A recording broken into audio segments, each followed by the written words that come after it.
ഗോവ സ്വതന്ത്രമായിട്ട് ഇന്നേക്ക് 64 വർഷം. 451 വർഷമാണ് പോർച്ചുഗീസിന്റെ കൊളോണിയൽ ദുരിത ഭരണത്തിന് ഗോവ അടിമപ്പെട്ടത്. 5000-ലധികം സത്യാഗ്രഹികളുടെ ജീവൻ ബലി നൽകി ഓപ്പറേഷൻ വിജയിലൂടെ 1961 ഡിസംബർ 19 ഗോവയെ പാശ്ചാത്യ ശക്തികളിൽ നിന്ന് ഭാരതം മോചിപ്പിച്ചു. സ്വതന്ത്ര ഗോവയ്ക്ക് ഇന്ന് 64 വയസ്സ്. ഇന്ത്യൻ ഉപദ്വീപിന്റെ പടിഞ്ഞാറേ തീരത്ത് കൊങ്കൺ മേഖലയിൽ സ്ഥിതി ചെയ്യുന്ന ഗോവ. ആ വിവരങ്ങളിലേക്കാണ് ഇനി. സ്വതന്ത്ര ഗോവയ്ക്ക് ഇന്ന് 64 വയസ്സ്. ഇന്ത്യൻ ഉപദ്വീപിന്റെ പടിഞ്ഞാറൻ തീരത്ത് കൊങ്കൺ മേഖലയിൽ സ്ഥിതി ചെയ്യുന്ന ഗോവ. പടിഞ്ഞാറൻ തീരത്തുടനീളം അറേബ്യൻ കടലിനാൽ ചുറ്റപ്പെട്ട ഭൂപ്രദേശം. പല വൈദേശിക വ്യാപാരങ്ങൾക്കും മതപരിവർത്തനങ്ങൾക്കും വളക്കൂറുള്ള മണ്ണുകൂടിയായിരുന്നു ഗോവ. 1961 ഗോവയെ പോർച്ചുഗീസിന്റെ കൊളോണിയൽ ഭരണത്തിൽ നിന്നും ഭാരതം മോചിപ്പിക്കുന്നത്. 451 വർഷമാണ് ഗോവ പോർച്ചുഗീസ് ഭരണത്തിന് വിധേയപ്പെട്ടത്.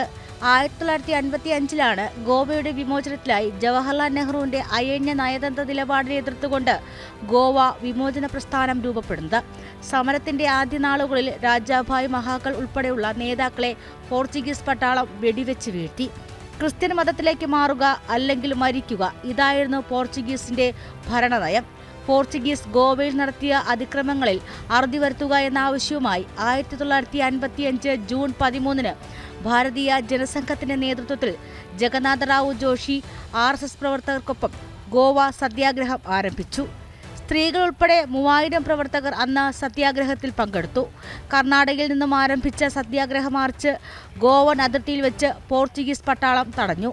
ലാത്തിച്ചാർജ് നടത്തി, വെടിയുതിർത്തു. പോർച്ചുഗീസ് പട്ടാളം സത്യാഗ്രഹ സംഘത്തെ ക്രൂരമായി പീഡിപ്പിച്ചു. ഇതിലും പ്രധാനമന്ത്രി നെഹ്റു മൗനം പാലിച്ചു. സൈനിക നടപടിക്ക് അനുമതി നൽകാതെ കടിഞ്ഞാണിട്ടു.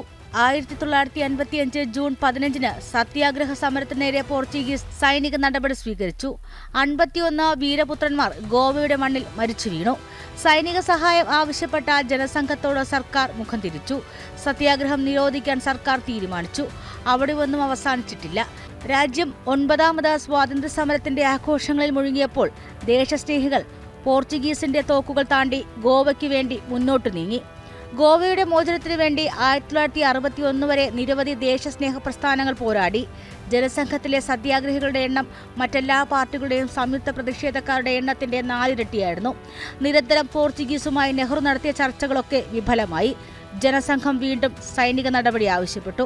സമ്മർദ്ദത്തിനൊടുവിൽ സൈനിക നടപടികളിലേക്ക് കടക്കാൻ സർക്കാർ തീരുമാനിച്ചു. 1955 ഗോവയിലേക്ക് പ്രവേശിക്കാൻ ശ്രമിച്ച 30 ഇന്ത്യൻ സ്വാതന്ത്ര്യ സമര പ്രവർത്തകരെ പോർച്ചുഗീസ് പോലീസ് വെടിവെച്ചു കൊന്നു. സർക്കാരിന് സമ്മർദ്ദം കൂടി. ഓപ്പറേഷൻ വിജയ് ദൗത്യം ആരംഭിച്ചു. താമസിയാതെ 36 മണിക്കൂർ നീണ്ടുനിന്ന സൈനിക ഓപ്പറേഷന് ശേഷം പോർച്ചുഗീസ് കീഴടങ്ങുന്നതായി സൈനിക മേധാവി മാനുവൽ സിൽവ ഭാരതത്തിന്റെ സൈന്യത്തെ അറിയിച്ചു. ഭാരതത്തിന്റെ 22 സൈനികരാണ് ദൗത്യത്തിൽ വീരമൃത്യു വരിച്ചത്. അങ്ങനെ ജനസംഘത്തിന്റെയും സൈന്യത്തിന്റെയും തീവ്രശ്രമത്തിന്റെ ഫലമായി ഗോവ ഭാരതത്തിന്റെ ഭാഗമായി. ദേശസ്നേഹികളുടെ നിണമൊഴുകി നിരന്തരം മണ്ഡോവി നദി ചുവന്നെങ്കിലും ഗോവയിൽ സമാധാനത്തിന്റെയും ദേശീയതയുടെയും അലകൾ തീരത്തെ തഴുകുന്നുണ്ട്. ന്യൂസ് ഡെസ്ക് ജനം.